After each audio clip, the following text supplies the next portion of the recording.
Canto 3.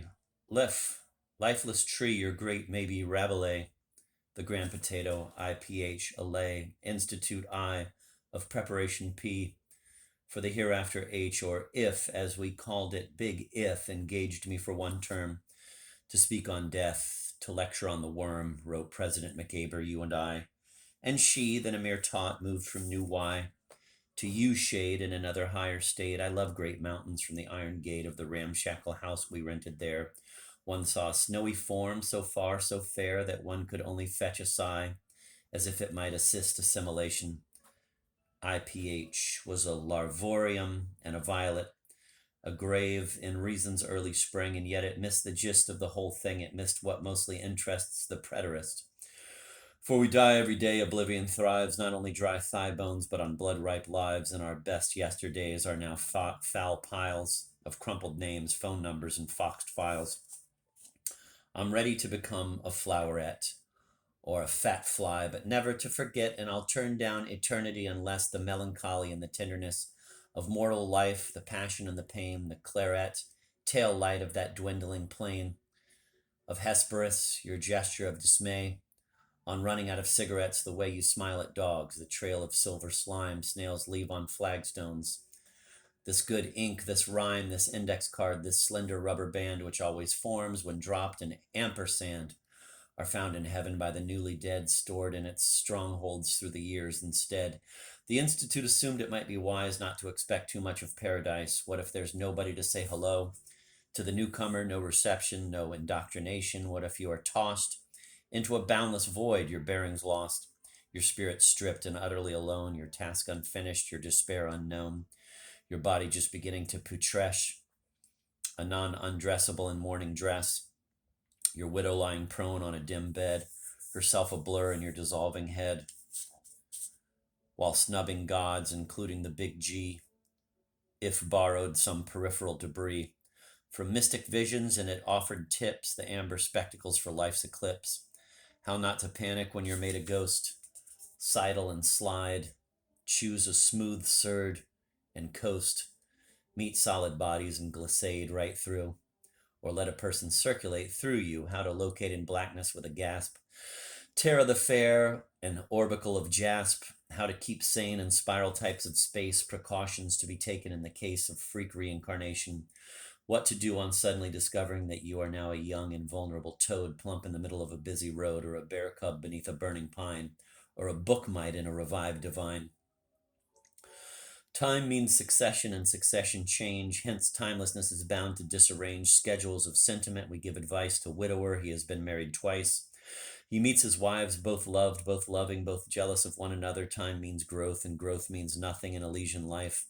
Fondling a changeless child, the flax-haired wife grieves on the brink of a remembered pond full of a dreamy sky, and also blonde, but with a touch of tawny in the shade, feet up, knees clasped, on a stone balustrade. The other sits and raises a moist gaze toward the blue impenetrable haze. How to begin? Which first to kiss? What toy to give the babe? Does that small, solemn boy know of the head-on crash which on a wild March night killed both the mother and the child? And she, the second love, with instep bare and ballerina black, why does she wear the earrings from the other's jewel case? And why does she avert her fierce young face? For as we know from dreams, it is so hard to speak to our dear dead. They disregard our apprehension, queasiness, and shame.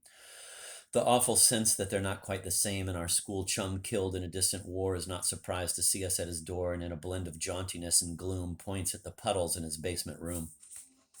But who can teach the thoughts we should roll call when morning finds us marching to the wall under the stage direction of some goon, political, some uniformed baboon? We'll think of matters only known to us, empires of rhyme, Indies of calculus. Listen to distant cocks crow and discern upon the rough gray wall a rare wall fern. And while our royal hands are being tied, taunt our inferiors, cheerfully deride the dedicated imbeciles and spit into their eyes just for the fun of it. Nor can one help the exile, the old man dying in a motel with the loud fan revolving in the torrid prairie night, and from the outside bits of colored light reaching his bed like dark hands from the past offering gems, and death is coming fast. He suffocates and conjures in two tongues, the nebulae dilating in his lungs. A wrench, a rift, that's all one can foresee. Maybe one finds Le Grand Nantes. Maybe again one spirals from the tuber's eye. As you remarked the last time we went by the Institute, I really could not tell the difference between this place and hell. We heard cremationists guffaw and snort at Grabermans denouncing the retort as detrimental to the birth of wraiths. We all avoided criticizing faiths. The great star over blue reviewed the role planets had played as landfalls of the soul. The fate of beasts was pondered. A Chinese descanted on the etiquette at teas with ancestors and how far up to go. I tore apart the fantasies of Poe and dealt with childhood memories of strange, nacreous gleams beyond the adult's range. Among our auditors were a young priest and an old communist, if could at least compete with churches in the party line. In later years, it started to decline. Buddhism took root. A medium smuggled in pale jellies in a floating mandolin. Fra Karamazov, mumbling his inept, all is allowed, into some classes crept, and to fulfill the fish wish of the womb, a school of Freudians headed for the tomb. That tasteless venture helped me in a way. I learnt what to ignore in my survey of death's abyss, and when we lost our child, I knew there would be nothing. No self-styled spirit would touch a keyboard of dry wood to rap out her pet name. No phantom would rise gracefully to welcome you and me in the dark garden near the shagbark tree. What is that funny creaking, do you hear? It is the shutter on the stairs, my dear. If you're not sleeping, let's turn on the light. I hate that wind. Let's play some chess. All right. I'm sure it's not the shutter. There again. It is the tendril fingering the pane. What glided down the roof and made that thud? It is old winter tumbling in the mud. And now what shall I do? My night is penned. Who rides so late in the night in the wind? It is the writer's grief. It is the wild March wind. It is the father with his child. Later came minutes, hours, whole days at last, when she'd be absent from our thoughts. So fast did life, the woolly caterpillar, run. We went to Italy, sprawled in the sun on a white beach with other pink or brown Americans, flew back to our small town, found that my bunch of essays, The Untamed Seahorse, was universally acclaimed. It sold 300 copies in 1 year. Again, school started, and on hillsides where wound distant roads, one saw the steady stream of car lights, all returning to the dream of college education. You went on translating into French Marvell and Dawn. It was a year of tempests, hurricane.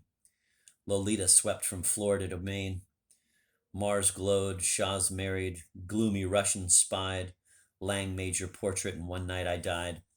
The Crashaw Club had paid me to discuss why poetry is meaningful to us. I gave my sermon, a dull thing but short, as I was leaving in some haste to thwart the so-called question period at the end. One of those peevish people who attend such talks only to say they disagree stood up and pointed with his pipe at me. And then it happened, the attack, the trance, or one of my old fits. There sat by chance a doctor in the front row. At his feet, patly I fell. My heart had stopped to beat, it seems, and several moments passed before it heaved and went on trudging to a more conclusive destination. Give me now your full attention. I can't tell you how I knew, but I did know that I had crossed the border. Everything I loved was lost, but no aorta could report regret. A sun of rubber was convulsed and set, and blood-black nothingness began to spin, a system of cells interlinked within, cells interlinked within cells interlinked within one stem, and dreadfully distinct against the dark, a tall white fountain played. I realized, of course, that it was made not of our atoms, that the sense behind the scene was not our sense. In life, the mind of any man is quick to recognize natural shams, and then before his eyes the reed becomes a bird, the knobby twig an inchworm, and the cobra head a big wickedly folded moth. But in the case of my white fountain, what did it replace? Perceptually was something that I felt could be grasped only by whoever dwelt in the strange world where I was a mere stray, and presently I saw it melt away. Though still unconscious, I was back on earth. The tale I told provoked my doctor's mirth. He doubted very much that in the state he found me in, one could hallucinate or dream in any sense. Later, perhaps, but not during the actual collapse. No, Mr. Shade, but doctor, I was dead. He smiled. Not quite, just half a shade, he said.